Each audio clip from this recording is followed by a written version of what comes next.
E aí, tudo bem? Hoje eu gostaria de trazer uma mensagem para vocês que estava meditando e Deus colocou no meu coração, e a mensagem é Lucas capítulo 7. Capítulo 7. Mas antes de ler a mensagem, eu gostaria de trazer alguns versículos para a memória de vocês. E antes desses versículos, eu estava meditando justamente em uma palavra, e a palavra é profano. Há algum tempo eu estive estudando essa palavra e ficou em minha memória como que surgiu a ideia ou o significado dessa palavra profano. E a palavra profano, ela vem do latim profano, e é formada pela junção de duas palavras. A palavra pro, que significa, é uma preposição que significa diante de ou perante, e fano, que é justamente templo. Ou seja, então a palavra profano, no seu sentido literal, significa diante do templo.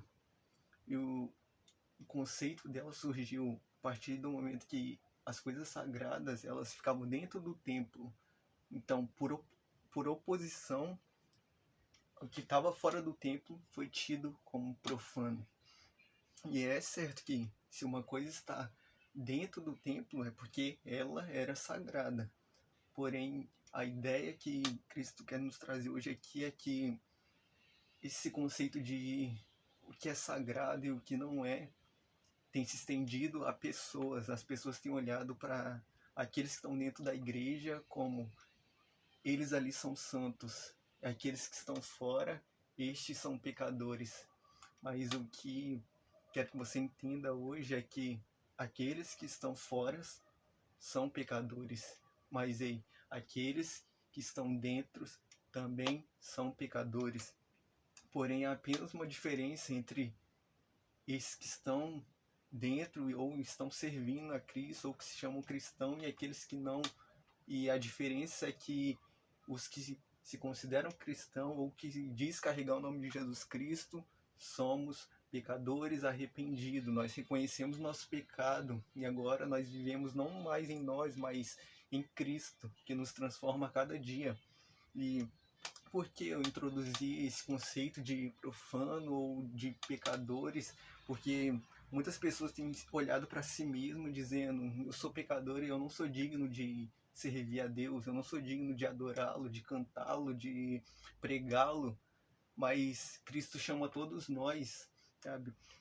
Muitas pessoas se pegam a figuras como, por exemplo, Moisés. Muitos, quando assim, relatando a Bíblia, cita Moisés como esse grande exemplo de líder, mas a palavra diz que Cristo não chamou apenas Moisés. Se a gente lê lá no livro de Êxodo, gostaria de ler com vocês Êxodo 19 e no versículo 5, que diz assim: agora, pois, se diligentemente ouvirdes a minha voz e guardares o meu conserto, então sereis a minha propriedade peculiar dentre todos os povos, porque toda a terra é minha, e vós me sereis reino sacerdotal e povo santo. Essas são as palavras que falarás aos filhos de Israel. Sabe, a palavra de Deus chamando o povo para o sacerdócio não foi direcionada apenas a Moisés, mas a todo o povo. Ou seja, Cristo chama todos nós para o servi-lo. Porém, o povo, se a gente ler agora lá no livro de Deuteronômio, aqui rapidinho, a palavra lá em Deuteronômio, a palavra diz que o povo ele recusou o sacerdócio, temendo a Deus. Deuteronômio, no versículo, deixa eu ver aqui, que eu anotei, Deuteronômio 5, a partir do verso 22. Deuteronômio 5, 22, diz assim, mas na verdade vou ler a partir do 24. E disseste: eis aqui o Senhor nosso Deus nos fez ver a sua glória e a sua grandeza, e ouvimos a sua voz do meio do fogo. Hoje vimos que Deus fala com o homem e o homem fica vivo. Agora, pois, por que morreríamos? pois este grande fogo nos consumiria. Se ainda mais ouvíssemos a voz do Senhor nosso Deus, morreríamos. Porque quem há de toda a carne que ouviu a voz do Deus vivente, falando do meio do fogo como nós, e ficou vivo? Chega-te tu e ouve tu o que disser o Senhor nosso Deus, e tu nos dirá tudo o que te disser o Senhor nosso Deus, e ouviremos e o faremos. Sabe, em Deuteronômio o povo recusou o sacerdócio que lá em Êxodo Cristo, nosso Senhor, nosso Deus, chamou o povo. Ou seja, eles temeram, eles ouviram a voz de Deus, eles viram a fumaça sobre o monte, a glória de Deus que se manifestava ali. E eles temeram, dizendo, nós morreremos se Deus continuar a falar conosco. Então, que Moisés isse até Deus e ouvisse a voz de Deus e depois o trouxesse os ensinamentos ao povo. Então, a partir daí, o nosso Deus, ele separou uma família, a família de Arão, juntamente com a tribo de Levi. A gente lê lá no livro de Números, Números 18.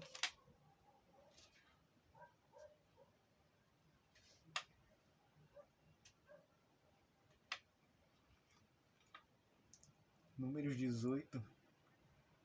E no versículo 7, Números 18, 7, diz assim: Mas tu e teus filhos contigo guardareis o vosso sacerdócio em todo o negócio do altar, e no que estiver dentro do véu, isto administrareis.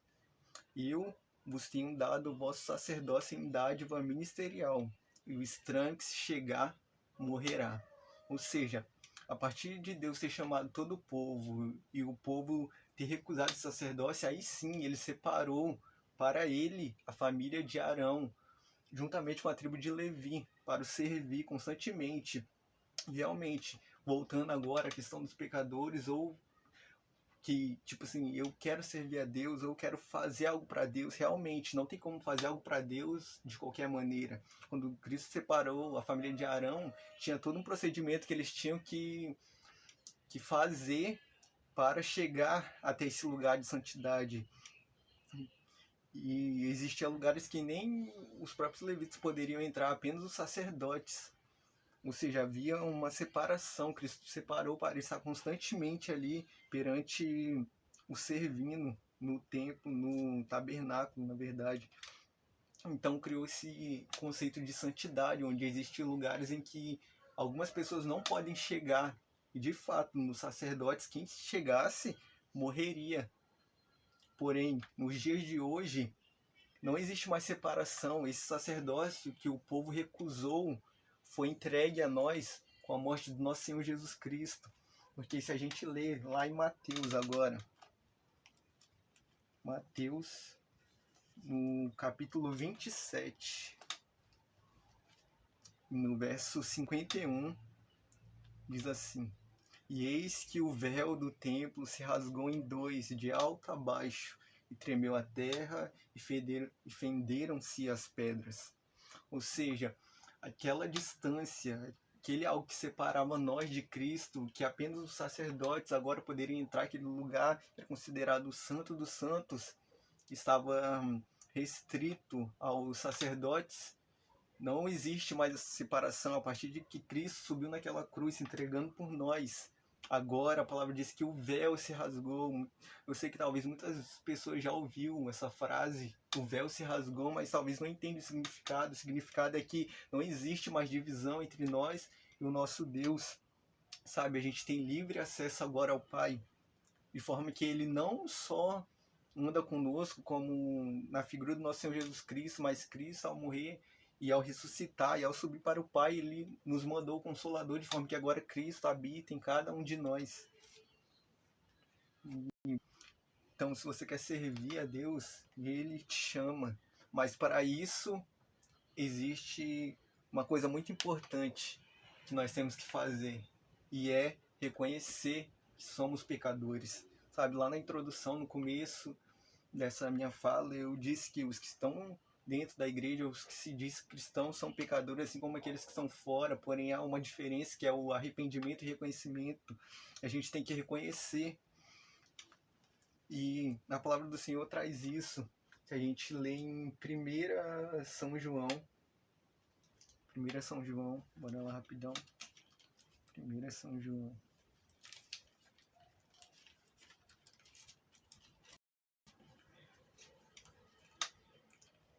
Primeira São João. 1 São João diz assim. 1 São João, versículo 8. Capítulo 1, versículo 8. Traz até por título a confissão dos pecados e o perdão por Cristo. Se dissermos que não temos pecado, enganamo-nos a nós mesmos, e não há verdade em nós. Se confessarmos os nossos pecados, ele é fiel e justo para nos perdoar os pecados e nos purificar de toda injustiça. Se dissermos que não pecamos, fazemo-lo mentiroso, e a sua palavra não está em nós. Ou seja, reconhecer o pecado é algo importantíssimo. Agora, no livro de Romanos 3:23.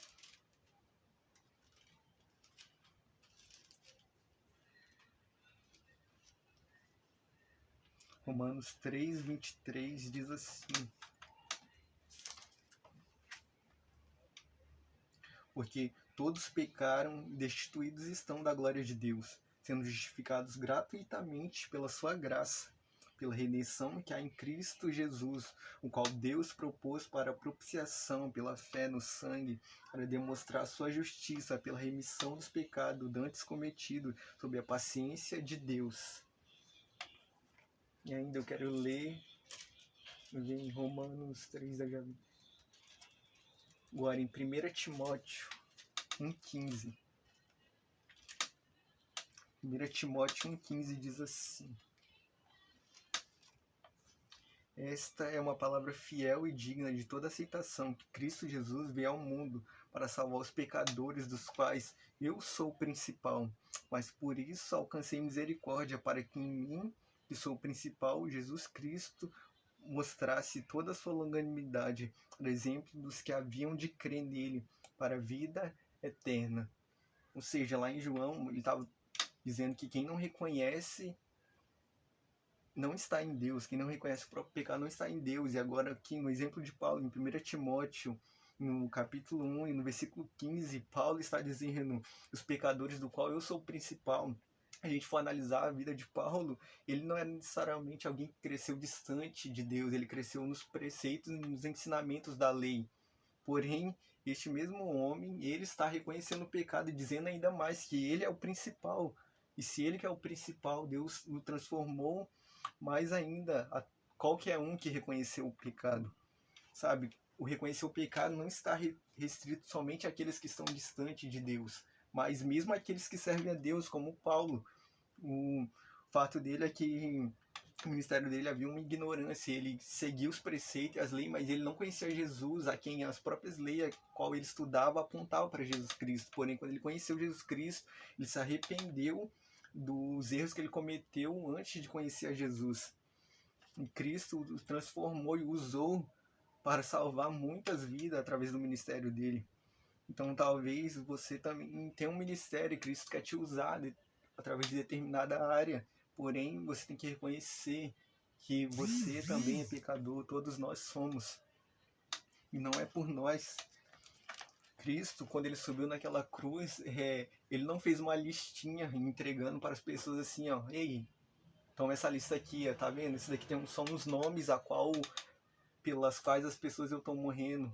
Ele não fez uma lista, ó, só estou morrendo por essas pessoas. Quando ele subiu naquela cruz, ele morreu por todos nós, por todos, sem exceção, porque todos nós estávamos destinados à morte. Isso por causa dos nossos pecados.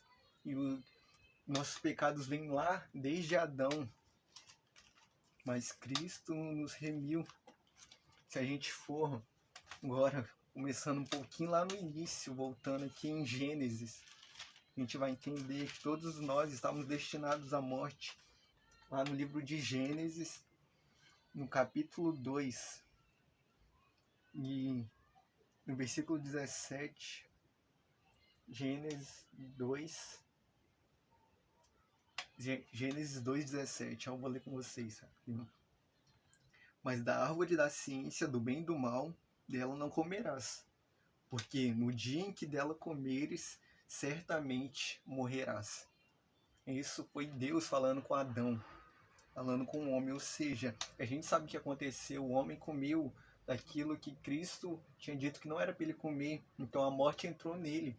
Porém, se a gente for agora para o livro de Romanos 5:6, Romanos 5:6.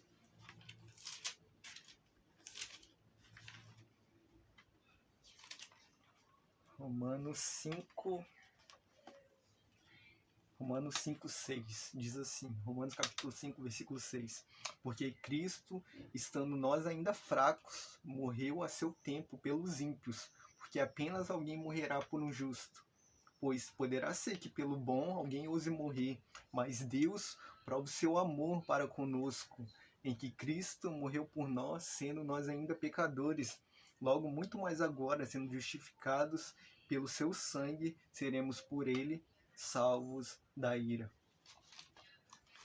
Se a gente ler também aqui em 1 Coríntios, no versículo 15, 1 Coríntios 15, assim como sabe lá em Gênesis, 1 Coríntios 15, 21 e 22, diz assim, ó, porque assim como a morte veio por um homem, também a ressurreição dos mortos veio por um homem. Versículo 22, porque assim como todos morrem em Adão, assim também todos serão vivificados em Cristo. Ou seja, Paulo aqui estava usando justamente aquela frase lá de Gênesis, onde pelo pecado do homem, em Adão, todos nós estávamos destinados à morte. Porém, pela vida de Cristo, a qual ele se entregou, todos nós receberemos a vida, e a vida eterna. É para isso que ele te chama, sabe? O primeiro passo é reconhecermos nosso pecado. Cristo, ele não nos condena, não importa qual é o seu pecado, mas sabe que a tua vida não é definida pelo pecado. Cristo tem um propósito para a tua vida. Ele te chama, ele quer transformar você e te usar para ganhar outras vidas, vidas que estão sendo destinadas à morte pelo pecado que foi introduzido no homem lá em Adão. Mas o nosso foco não está necessariamente lá, nosso foco está em Cristo, que veio por nós, que sangrou, que deu a própria vida, que nos amou, sendo nós ainda pecadores. Que morrer por alguém bom, como a gente leu, é muito fácil. Agora você morrer por alguém que não merecia, por alguém que não era digno, e foi isso que o nosso Senhor Jesus Cristo fez. E agora eu quero ler só com você em Atos traz uma coisa, Atos no capítulo 17, no versículo 30 diz, mas Deus, não tendo em conta os tempos da ignorância, anuncia agora a todos os homens e em todo lugar que se arrependam, porque tem determinado um dia em que com justiça há de julgar o mundo por meio do varão que destinou, e disso deu certeza a todos, o ressuscitando dos mortos. Ou seja, nosso Senhor Jesus Cristo está com o Pai, e haverá um tempo em que ele virá para prestar conta com todos os homens. Este tempo já está determinado, porém só o Pai sabe. Porém, enquanto há tempo, ele chama todos, vinde a mim, porque ele quer transformar, ele quer que onde ele esteja, nós também estejamos com ele. Agora, queria ler com vocês Isaías no capítulo 43, Isaías 43, 25. Isaías 43, 25 diz assim, Eu mesmo sou o que apago as tuas transgressões, por amor de mim, e dos teus pecados me não lembro. Palavra maravilhosa, a palavra que em Isaías, Cristo está falando que, apesar do nosso pecado, ele não leva em conta o nosso pecado, mas ele nos quer, ele quer transformar a gente, ele que vai nos purificar do nosso pecado. E em Isaías, agora no capítulo 44, no versículo 22, diz assim, Isaías 44, 22. Desfaço as tuas transgressões como a névoa, e os teus pecados como a nuvem. Torna-te para mim, porque eu te remi. Palavra maravilhosa essa, sabe? Cristo, ele morreu por nós, ele se entregou, ele quer que a gente esteja com Ele, porque Ele já nos remiu, Ele entregou Jesus Cristo por nós. Agora eu gostaria de ler com vocês, não sei se a mensagem está um pouco longa, mas não sei se vocês lembram, lá no começo eu disse que a mensagem de fato era a mensagem que se encontra no livro de Lucas. Livro de Lucas 7. Lucas 7. Vamos ver rapidinho. Lucas 7. A mensagem, na verdade, é de Lucas 7, que está Lucas capítulo 7, a partir do versículo 36 até o 50. Diz assim, traz por título: A pecadora que ungiu os pés de Jesus. Um dos comesse com ele, entrando em casa do fariseu, assentou-se à mesa, e eis que uma mulher da cidade, uma pecadora, sabendo que ele estava à mesa em casa do fariseu, levou um vaso de alabastro com unguento, estando por detrás, aos seus pés, chorando, começou a regar-lhe os pés com lágrimas e enxugava-lhe com os cabelos da sua cabeça, e beijava-lhe os pés, ungia-lhes com unguento. Quando isso viu o fariseu que o tinha convidado, falava consigo, dizendo: Se este fora profeta, bem saberia e qual é a mulher que lhe tocou, pois é uma pecadora. E respondendo Jesus, disse-lhe: Simão, uma coisa tenho a dizer-te. E ele disse: Dize-a, mestre. Um certo credor tinha 2 devedores. Um devia-lhe 500 dinheiros e o outro 50. Não tendo eles com que pagar, perdoou-lhes a ambos. Dize, pois, qual deles o amará mais?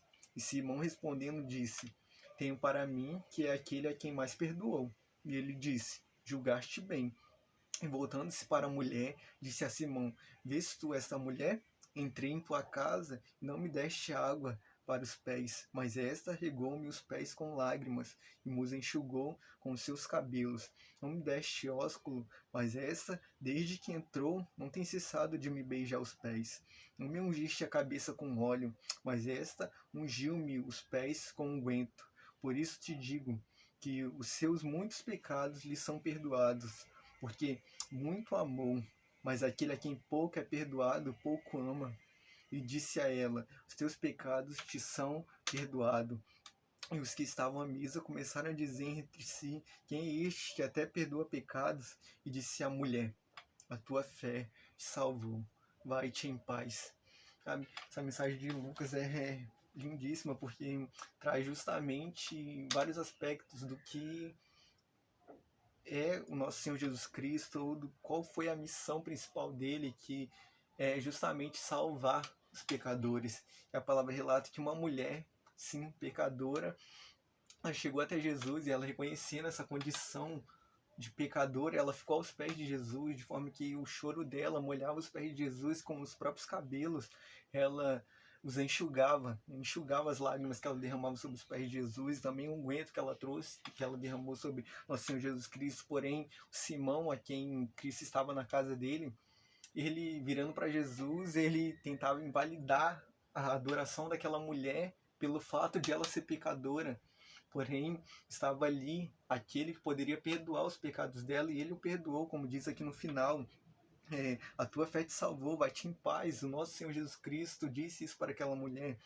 Ou seja, aquele homem estava focando, dizendo: Ei, ela é pecadora. Porém, talvez o que ele não estava tendo em conta era que ele também era pecador.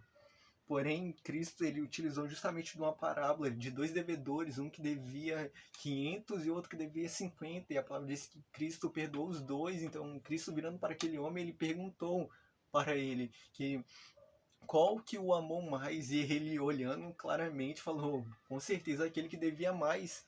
Da mesma forma é Cristo. Mas o interessante aqui nessa mensagem é justamente a forma como Jesus se dirige a ele. Aqui no verso 42, não tendo eles com que pagar, perdoou-lhes a ambos. Diz, pois, qual deles o amará mais? O interessante nessa mensagem é que Cristo não disse qual dos dois ele amou mais. Ou o nosso próprio Senhor Jesus Cristo